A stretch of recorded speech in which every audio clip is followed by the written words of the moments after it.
Good morning, welcome to Morning Outlook. This is Kim speaking on Friday the 18th September. So today we've already seen the UK retail sales come out. They come out pretty much as expected there. I had different figures here. It was 0.6 versus 0.7. I'm looking elsewhere. It's 0.8 versus 0.8. So okay. Let's say anyway, they're already out. Coming out today, well, there's very little actually. Core retail sales, Canadian data at 1:30, 3 o'clock. We've got some US data, but none of that is really market moving news. So let's just get on and look at the technicals. And we've got the euro dollar this morning. Well, yesterday it managed to bounce and catch a nice bounce off that daily 50 and push up eventually. It's the longest long we sat in for a long time. Anyway, it has continued its push up at the moment. Would like to see it come back and just get back for its daily pivot, which is sitting below. It may not do that. It has a lot of support on the way back if it does come back, and also, well, the shape might not be so good. I'm just looking, is that there is a bit of divergence sitting across the highs here at this moment. Ooh, marginal actually. I'm just looking now there, just where the high actually is. Oh no, the RSI's pushed back up there. That's fine. I was just looking at it. It had diverged into this sort of first part, but then it's worked that off. So, well, I would have preferred a retrace on the euro this morning. I'd prefer to see that daily pivot out of the way. The probability of being hit is too high for it to be ignored. Really, we'll see how it goes. But if it doesn't, well, we're back into that range that we've been seeing market trade through. Maybe we'll get up to the weekly R1. Just looking at 4-hourly here, if it can keep the momentum in the move. The pound got a bit more of a kicker yesterday. Held on a lot better, the pound, yesterday after a retrace. It's now ended up on doji bar, which is a bit sort of a weak old bar, but it is back above this major trend line, and well, still below its daily 50 at the moment, so it's between a rock and a hard place, literally.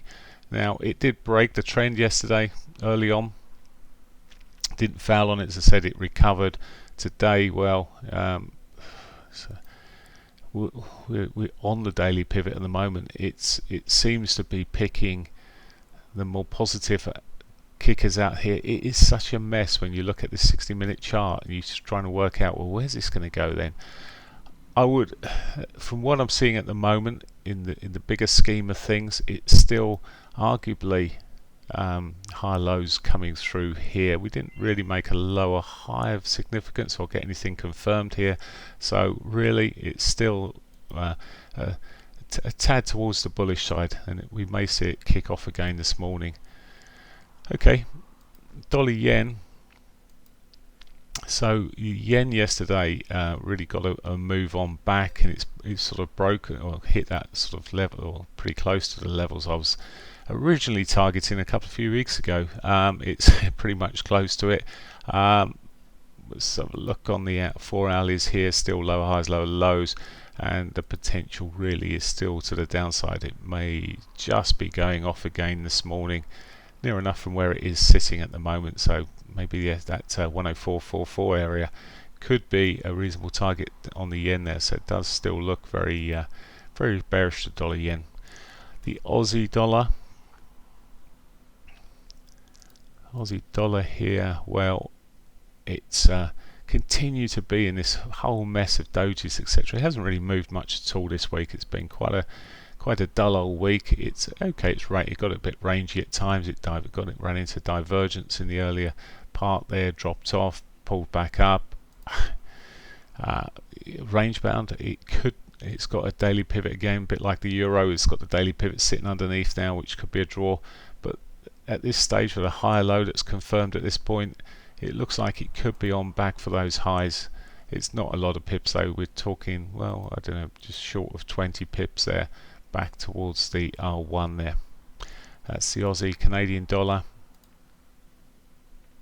Canadian, another market that's really consolidated, well, pretty much since late last week. It's not managed to move too far, and I don't see too much to move it today at this rate, although I've said that, well, I'm looking, we really need it to break that 31.20 to give this a confirmed lower high here. It's been a mess, so very difficult. Shorter time frames, it's got the confirmed lower high, and if it breaks this again, it's 31.35 sort of area, it gives another lower high. It certainly looks soft at the moment. So that's the dollar CAD, and let's have a look at oil. Oil's been catching a bit more of a bid of late, and it's pushing back up. It managed to push back up yesterday. It's just come back out there, and well, actually the daily is a bit difficult at the moment because that horrible spike back there. In fact, if you look at, there we go, move it back a little bit, and it's heading back towards where it was basically at this stage. There are some shortfalls in some production being switched off a little bit, and this is all down, and we're seeing the benefits of that through into the price of oil. Maybe 43 could be there, 44 could be back on the table at some stage, and realistically that's where it needs to be for a lot of these producers. So it may float back up there. S&Ps, so the S&P is looking from a daily perspective first. Well, it didn't do too much at all yesterday. Sold off back into that 50 and just stalled around that area. Very consolidated, as you can see on this 4-hourly here. I still wonder if it is going to tipple back and break these lows here. And it doesn't look great at the moment. A break of this trend line here could see it coming back towards that S1. Yesterday I did wonder, as well as the same sort of thing, I was just wondering whether it would start breaking through that daily 50, but holding up pretty well as we look at it at the moment. Maybe it's got a bounce coming. I wouldn't bet against it. Gold, finally, again, consolidation. Yesterday tippled back into the 50, ended up a downward day, but it's already picking up at the moment. Low inflation, low interest rates. It's the right sort of environment for gold, whether it can pull itself up from where it is. It's through its daily pivot, so maybe the R1 at least, and eventually those prior highs could be a target if it does get a bit of a wiggle on this morning. That's pretty much it for me. So as I say, nothing really to be watching for on the news front. It is just pure technicals. Have a great day. Bye for now.